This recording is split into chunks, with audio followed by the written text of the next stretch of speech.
Welcome friends, Jai Bharat, Jai Hindustan. This is Mayank Rajesh and you are watching Info and Study friends. We are doing a very important series that is language and literature in ancient Indian history, and in this series today we will discuss Sanskrit literature related to politics and science. यानी कि यहाँ पर हम प्राचीन भारत में, प्राचीन भारतीय इतिहास में जितने भी संस्कृत लिटरेचर हैं और संस्कृत लिटरेचर में जो विज्ञान और राजनीति से संबंधित लिटरेचर है उनको आज हम देखने वाले हैं।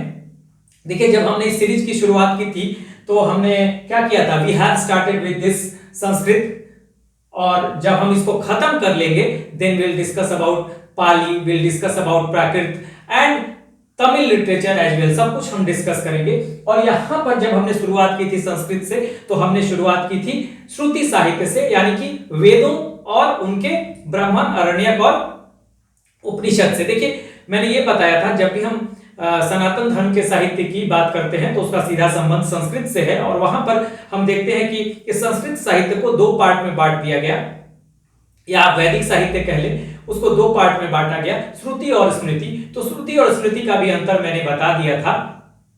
श्रुति साहित्य में चारों वेद, ऋग्वेद, सामवेद, यजुर्वेद, अथर्ववेद और उनके ब्राह्मण, आरण्यक और उपनिषद आते हैं। ठीक है, और इनका जो टाइम पीरियड है कंपाइलेशन का, बेसिकली वो 1500 बीसी टू 600 बीसी तक है, जो वैदिक पीरियड का टाइम है।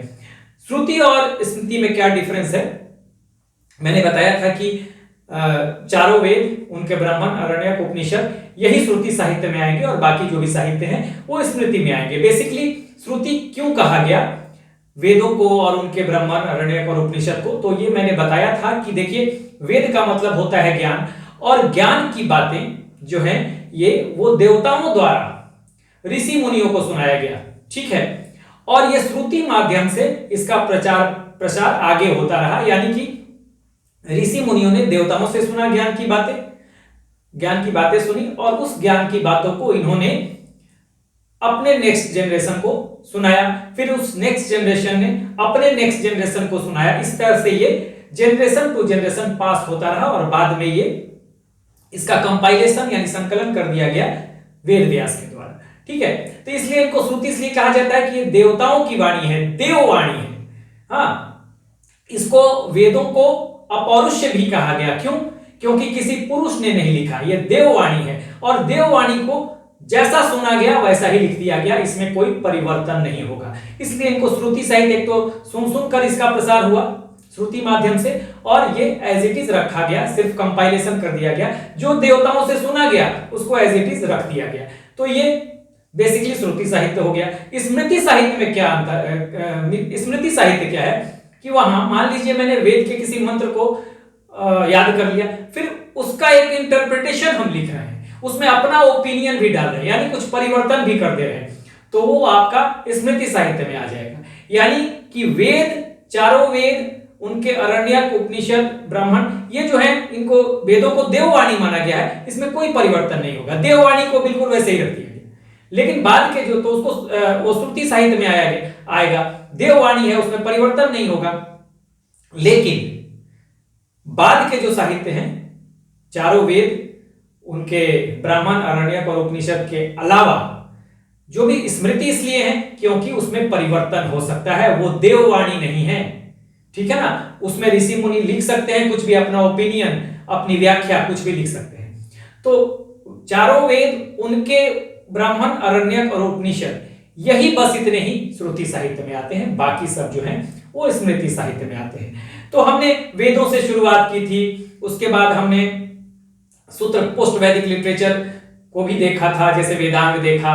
ठीक है, अभी पोस्ट वैदिक लिटरेचर में ही हम सारा, तो जो भी वैदिक पीरियड के बाद का है, यानी 6th century BC, 1500 BC to 600 BC तक, 1500 बीसी टू 600 बीसी तक का जो समय है वो वैदिक पीरियड का समय है। तो 600 बीसी के बाद जो भी लिटरेचर होंगे वो पोस्ट वैदिक लिटरेचर होंगे। लेकिन हमने सबसे पहले वेद देखा, उसके बाद सूत्र साहित्य जो पोस्ट वैदिक लिटरेचर में आते हैं उनको भी देखा। सूत्र साहित्य का मतलब सूत्र काल में जो साहित्य लिखे गए, और सूत्र काल बेसिकली मोर और लेस बुद्ध काल को माना जाता है।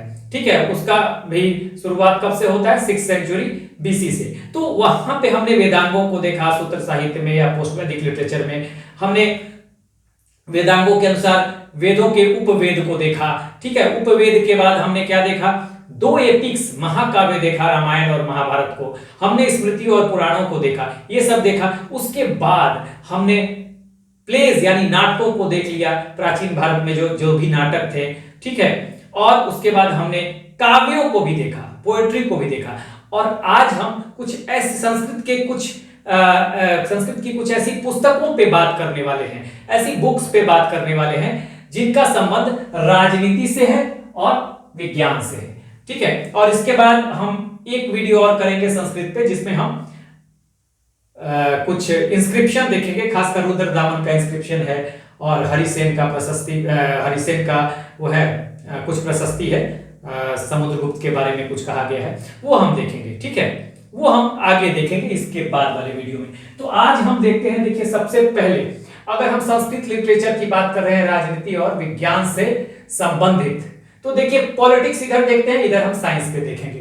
तो देखिए पॉलिटिक्स में सबसे महत्वपूर्ण किताब जो थी वो थी कौटिल्य, जिन्हें हम चाणक्य कहते थे, यहां ध्यान दीजिएगा। और इनका दूसरा नाम विष्णुगुप्त भी था। तो कौटिल्य जो कि तक्षशिला में के आचार्य थे। ठीक है, और चंद्रगुप्त मौर्य के ये प्रधानमंत्री भी रहे, उनके गुरु भी रहे। ठीक है, चंद्रगुप्त मौर्य जिन्होंने पहली बार भारत की पहली अखिल भारतीय साम्राज्य की स्थापना की, मौर्य साम्राज्य की। तो कौटिल्य उनके प्रधानमंत्री रहे, उनके गुरु भी रहे। इन्हीं की सहायता से चंद्रगुप्त मौर्य ने मौर्य साम्राज्य की स्थापना की थी। तो यह मैं पढ़ा चुका हूं पूरा मौर्य साम्राज्य। कौटिल्य इनका नाम, चाणक्य इन्हीं का नाम, विष्णुगुप्त इन्हीं का नाम। ठीक है, बेसिकली इनका नाम कहा जाता है कि विष्णुगुप्त इनका बचपन का नाम था। ठीक है, एक और नाम था अजय। चाणक्य इनके पिता का नाम चाणक्य था, इसलिए चाणक्य कहा गया। कौटिल्य, ठीक है, तो कौटिल्य भी इन्हीं का नाम था। ठीक है, और भी नाम है अंशु, अंशुल, द्विहर्षभ यानी दूसरा ब्राह्मण, सब मैं पढ़ा चुका हूं। अर्थशास्त्र को पहले मैंने पढ़ाया था जब मैं मौर्य साम्राज्य को पढ़ा रहा था। तो कौटिल्य का या विष्णुगुप्त का या चाणक्य का लिखा हुआ जो है अर्थशास्त्र बहुत इंपॉर्टेंट है राजनीति के लिए। देखिए बेसिकली ये अर्थशास्त्र नाम है, लेकिन यहां पे मैंने लिखा हुआ है ये पॉलिटिक्स एंड पब्लिक एडमिनिस्ट्रेशन यानी राजनीति और लोक प्रशासन से रिलेटेड ये बुक है। अर्थशास्त्र से इसका कोई मतलब नहीं है। ठीक है, जानिएगा कौन है ऑथर, कौटिल्य या विष्णुगुप्त या चाणक्य, कोई भी नाम दे दे। इसमें देखिए इसके 150 पार्ट हैं, सब पार्ट्स 180 हैं और श्लोक इसमें है, यानी कि हिम्स जो हैं वो 6000 है। 150 पार्ट्स, 180 सब पार्ट्स एंड 6000 हिम्स। देखिए जो भाग है इसको अधिकरण और जो उपभाग है यानी सब पार्ट से इसको प्रकरण कहा जाता है। ये आपको ध्यान रखना चाहिए। ये बता दिया मैंने पॉलिटिक्स एंड पब्लिक, कहीं आ जाए कि किस बारे में है, इसका विषय वस्तु क्या है, तो राजनीति और लोक प्रशासन। अर्थशास्त्र भी रहेगा ऑप्शन में। ठीक है, आप ऑप्शन में अर्थशास्त्र मत लगाइएगा, इकोनॉमिक्स नहीं, इकोनॉमिक्स की किताब नहीं है अर्थशास्त्र। ये राजनीति और पब्लिक एडमिनिस्ट्रेशन, लोक प्रशासन के बारे में इसमें जानकारी है। ठीक है, और इंफॉर्मेशन मौर्य प्रशासन के बारे में। देखिए जो मौर्य प्रशासन जो है ना, उसकी जानकारी के 2 महत्वपूर्ण सोर्स हैं। एक अर्थशास्त्र है कौटिल्य का और एक मेगास्थनीज की इंडिका भी है। तो वो तो खैर संस्कृत से मतलब नहीं है उसका, लेकिन दोनों जो हैं उससे मौर्य साम्राज्य के बारे में महत्वपूर्ण सोर्स हैं। ठीक है, तो इंफॉर्मेशन मौर्य प्रशासन के बारे में देता है, तो अर्थशास्त्र पूरा प्रशासन के बारे में बताता है। ठीक है, ये राजस्व प्रशासन कैसा होना चाहिए, आर्मी कैसा होना चाहिए, गुप्तचर कैसे होने चाहिए। कौटिल्य ने गुप्त इस विभाग को महामात्य सर्प कहा है, गुप्तचरों को गूढ़ पुरुष कहा है इसमें अर्थशास्त्र में। 9 प्रकार के दास यानी स्लेव बताए हैं। ठीक है, टैक्स जो है लैंड रेवेन्यू 1/6 बताया। तो काफी कुछ मैंने बहुत डिटेल में पढ़ाया भी हुआ है। यहाँ आपको बहुत ज्यादा जानने की जरूरत नहीं है, बस जो मुख्य चीजें हैं वो हम बता देते हैं यहाँ पर। ठीक है, और एक समझिएगा इंफॉर्मेशन मौर्य प्रशासन के बारे में जानने का एक महत्वपूर्ण सोर्स अर्थशास्त्र, और सबसे महत्वपूर्ण 2 सोर्स, एक कौटिल्य का अर्थशास्त्र और दूसरा मेगास्थनीज की इंडिका। ठीक है, स्टाइल यानी शैली क्या है तो ध्यान रखिएगा, चंपू शैली। बहुत इंपॉर्टेंट बात, चंपू का मतलब वो प्रोज में भी हो और पोएट्री में भी हो, दोनों का मिला जुला रूप हो, यानी काव्य भी हो और गद्य भी हो। ठीक है ना, पोएट्री फॉर्मेट में भी हो और स्टोरी फॉर्मेट में भी हो। तो गद्य यानी कि स्टोरी, पद यानी कि पोएट्री। तो प्रोज और पोएट्री, ये प्रोज हो गया, ये पोएट्री हो गया। तो चंपू शैली क्या होता है, कहीं पूछ दे आपसे कि किस शैली में है, तो चंपू शैली में है। ठीक है, इसका संकलन आर शर्मा शास्त्री ने किया था, मैसूर संग्रहालय से कलेक्ट किया था, और फिर जो पांडुलिपियां बची होंगी संग्रहालय में होगा, उसको लेके फिर इन्होंने कंपाइल किया होगा। तो ये आर शर्मा शास्त्री को जाता है। ठीक है, इसका श्रेय। तो ये भी याद रखिएगा किसने कंपाइलेशन कराया, तो आर शर्मा शास्त्री ने। ठीक है, तो ये महत्वपूर्ण बात अर्थशास्त्र के बारे में। ठीक है, एक और महत्वपूर्ण बात कि ये थर्ड पर्सन में लिखा गया है। जानिए, कई बार यूपीएससी क्या करेगा कि आपका 4 स्टेटमेंट देगा कि ये कौन सा लैंग्वेज जो है, देखिए यूपीएससी बड़ी घुमाता है। ठीक है, ये कौन सा लैंग्वेज जो है ये अर्थशास्त्र का है। हाँ, तो देखिए थर्ड पर्सन में जो सेंटेंस होगा उसको आप चुन देंगे। ठीक है, उसको आप चूज करेंगे, मतलब कि जैसे दिया होगा कि कौन सा सेंटेंस है, राजा न्यायप्रिय होता है, राजा न्यायप्रिय होना चाहिए, राजा न्यायप्रिय था। तो ये इसका जो लैंग्वेज है ना अन्य पुरुष में, जैसे कि करना चाहिए, डायरेक्ट किसी को नहीं कह रहा है। ठीक है ना, करना चाहिए, ऐसा होना चाहिए, राजा को न्याय न्याय न्याय प्रिय होना चाहिए, राजा को जनता का ख्याल रखना चाहिए। तो चाहिए चाहिए इस तरह की जो बातें आएंगी ना, ये होगा जो है अर्थशास्त्र में, इस तरह का लैंग्वेज है। और इसमें हालांकि देखिए मौर्य प्रशासन के बारे में है, सारा मौर्य साम्राज्य को जानने का महत्वपूर्ण सोर्स कौटिल्य का अर्थशास्त्र या विष्णुगुप्त या चाणक्य का अर्थशास्त्र। लेकिन इसमें एक और महत्वपूर्ण बात आपको ध्यान रखनी है कि किसी भी मौर्य शासक का नाम इसमें नहीं आया है। यह ध्यान रखिएगा, मौर्य शासक का नाम पूरे अर्थशास्त्र में कहीं नहीं है। देखिए इसमें अर्थशास्त्र की सबसे महत्वपूर्ण जो बात है साप्तांग सिद्धांत, ध्यान रखिएगा। 7 पॉइंट थियरी जो है, साप्तांग सिद्धांत को आप कह सकते हैं 7 पॉइंट थियरी। इसमें कुछ महत्वपूर्ण बातें बताया है कौटिल्य ने कि राज्य के लिए, राज्य चलाने के लिए या राजा के लिए 7, राज्य के लिए एक तरह से राज्य के लिए या साम्राज्य के लिए 7 चीजों का होना जरूरी है, तभी राज्य चल सकता है, तभी साम्राज्य बन सकता है। राजा यानी एम्पेरर या किंग, अमात्य मिनिस्टर या मंत्री, जनपद या राज्य क्षेत्र जो भी कह ले, हर किताब में थोड़ा बहुत लैंग्वेज अलग मिलेगा, आपको समझना पड़ेगा। टेरिटरी की बात यानी कि लैंड हो, जनपद, लैंड अगर नहीं होगा, क्षेत्र नहीं होगा, एरिया नहीं होगा तो कहां से साम्राज्य बनेगा या राज्य बनेगा। दुर्ग यानी फोर्ट, कोष मनी, धन यानी कि फंड, सेना, यहां पे सैनिक भी दे सकता है सेना की जगह, सेना यानी कि आर्मी, मित्र यानी कि फ्रेंड। तो साप्तांग सिद्धांत ये बता रहे हैं कौन, कौटिल्य। तो 7 यहां पे बताया गया है राज्य के 7 कंपोनेंट्स, राज्य तभी चल सकता है, राज्य या साम्राज्य, तो ये बताया गया है साप्तांग सिद्धांत में। तो ये बहुत इंपॉर्टेंट है। ठीक है, कभी कई बार दे देता है कि साप्तांग कौन इसमें से साप्तांग सिद्धांत का पार्ट नहीं है या कौन सा पार्ट है, या इसका दे देगा कि आप ये देखिए बिल्कुल ये जो है ना सीक्वेंस में लिखा हुआ है, तो सीक्वेंस दे देगा।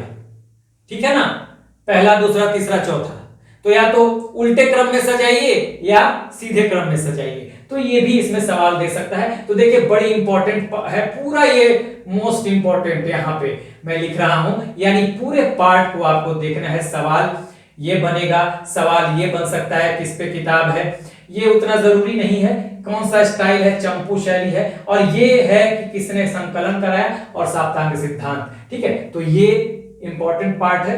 राजनीति से रिलेटेड जो बुक है अर्थशास्त्र, एंशिएंट हिस्ट्री का एक महत्वपूर्ण लिटरेचर है संस्कृत का, जो जिसका संबंध राजनीति से है। अब देखिए साइंस से रिलेटेड यानी विज्ञान से रिलेटेड कुछ किताबें हैं। चरक, तो चरक ने चरक संहिता लिखी, ये राइटर हैं चरक, जिन्होंने चरक संहिता लिखी, और ये चिकित्सा यानी कि मेडिकल साइंस से रिलेटेड है।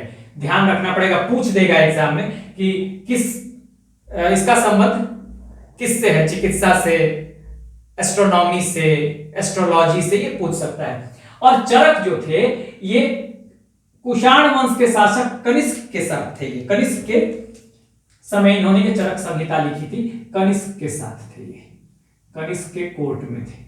कुषाण जिसने चौथी बौद्ध संगीति करवाई थी कनिष्क ने कुंडलवन कश्मीर में। फोर्थ बुद्धिस्ट काउंसिल कनिष्क के समय ही होता है, ठीक है, उसको हमने डिटेल में पढ़ा था। फिर सुश्रुत है, तो देखिए चरक को याद रखिएगा, चरक ने कौन सी किताब लिखी, चरक संहिता, किससे संबंधित है, चिकित्सा से। सुश्रुत संहिता इन्होंने लिखी। शल्य क्रिया, शल्य क्रिया का मतलब अंग्रेजी में होता है, शल्य का मतलब सर्जरी, ऑपरेशन, ठीक है ना, सर्जरी, ध्यान रखिएगा, इंग्लिश में मैंने बोल दिया, शल्य क्रिया का मतलब सर्जरी, ध्यान रखिएगा। सुश्रुत ने लिखा संबंध सर्जरी से है। माधव जो राइटर है इन्होंने लिखा माधव निदान, और ये रोग विज्ञान, मतलब डिजीज से संबंधित ये साइंस होगा, उससे रिलेटेड चीजों को इन्होंने इस पुस्तक में लिखा माधव निदान में। वाराह मिहिर बड़ी इंपॉर्टेंट है, ये वाराह मिहिर का नाम देखिए, वाराह मिहिर किसके समय थे भाई, तो मैं यहां लिख देता हूं,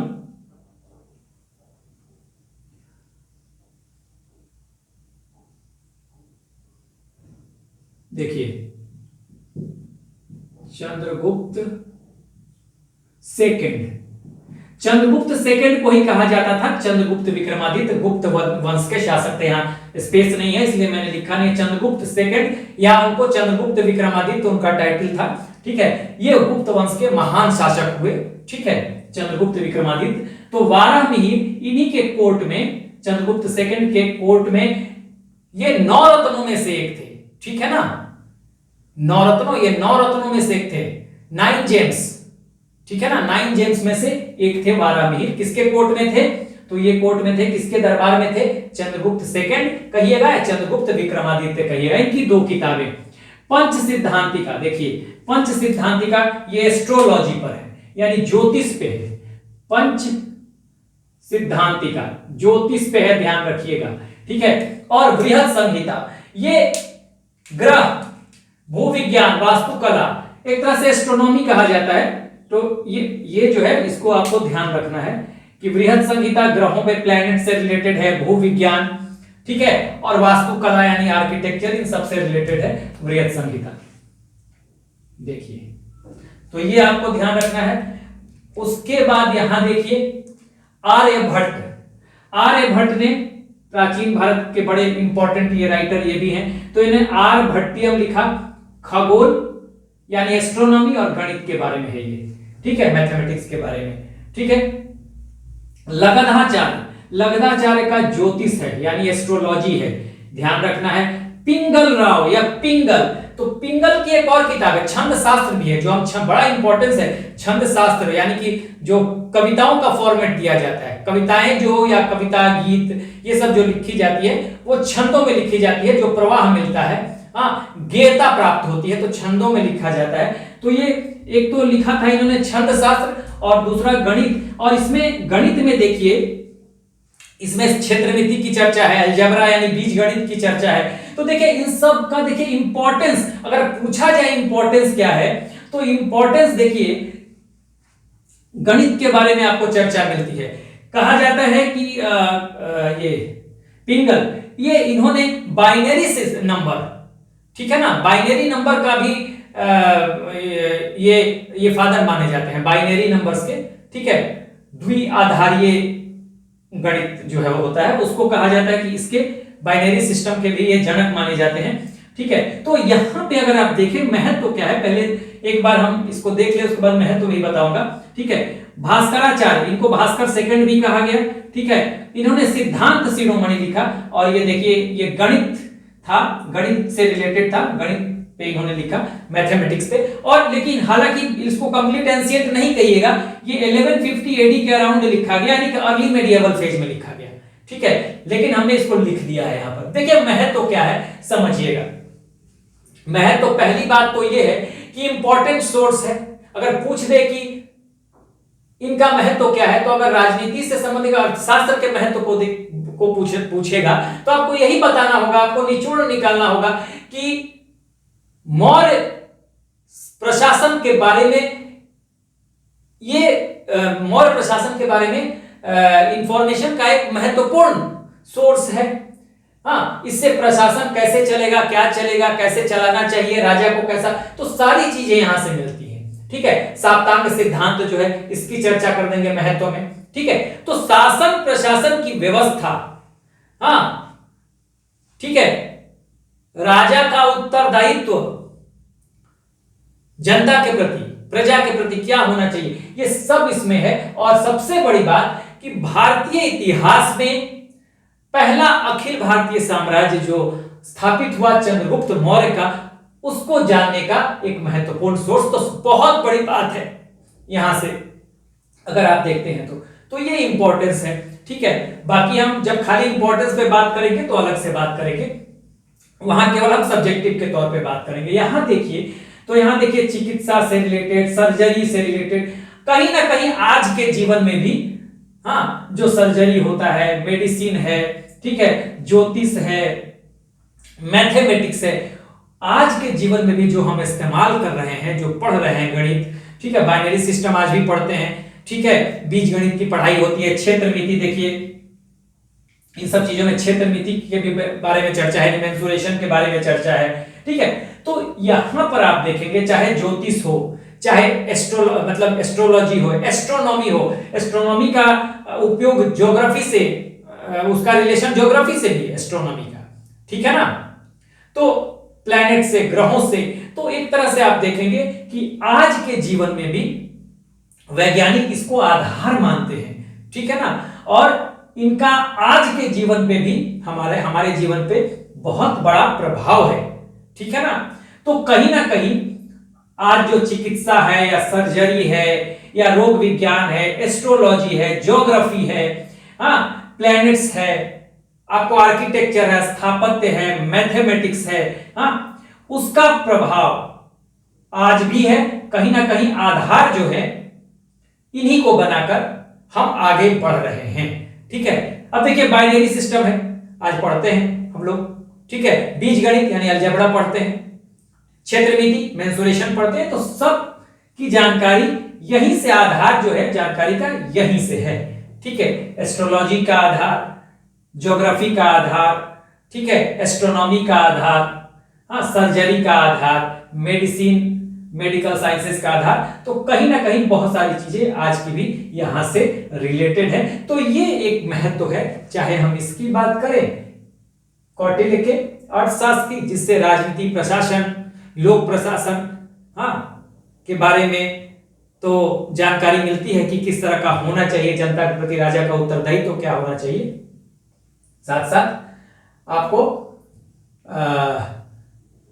ये जानकारी मिलती है कि क्या क्या होना चाहिए, राजा का उत्तरदायित्व तो क्या होना चाहिए।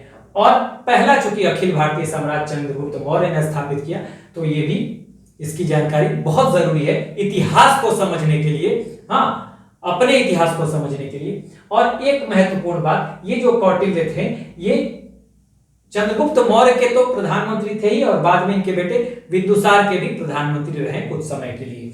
ठीक है, और यहां तो आप समझ ही गए, एक एक चीज आपको बस, क्योंकि ये ऑब्जेक्टिव में पूछ देगा, कई बार ऑब्जेक्टिव में पूछ देगा किससे संबंध है, क्या है, तो इसमें आपको सबको एक बार सरसरी निगाह से देख लेना है। ठीक है, सवाल इससे बन जाएगा। हाँ, जैसे कि चरक किसके समय थे, तो कनिष्क के समय। वारामिहिर किसके कोर्ट के नवरत्नों में से एक थे, चंद्रगुप्त सेकंड या चंद्रगुप्त विक्रमादित्य। और इन सब किताबों को तो आपको ध्यान रखना ही है। और ये पूछेगा कि ये किताब, इस किताब का संबंध किस विषय से है, तो विषय आपको बताना पड़ेगा, जैसे इसका चिकित्सा से तो इसका शल्य क्रिया से, ठीक है, यानी सर्जरी से तो इसका रोग विज्ञान, इसका ज्योतिष, तो इस तरह से आपको सारी चीजों को देखना पड़ेगा। आप लीजिए screenshot. So this is the end of the video. Do like, share and subscribe. Take care. Keep smiling. Jai Hind.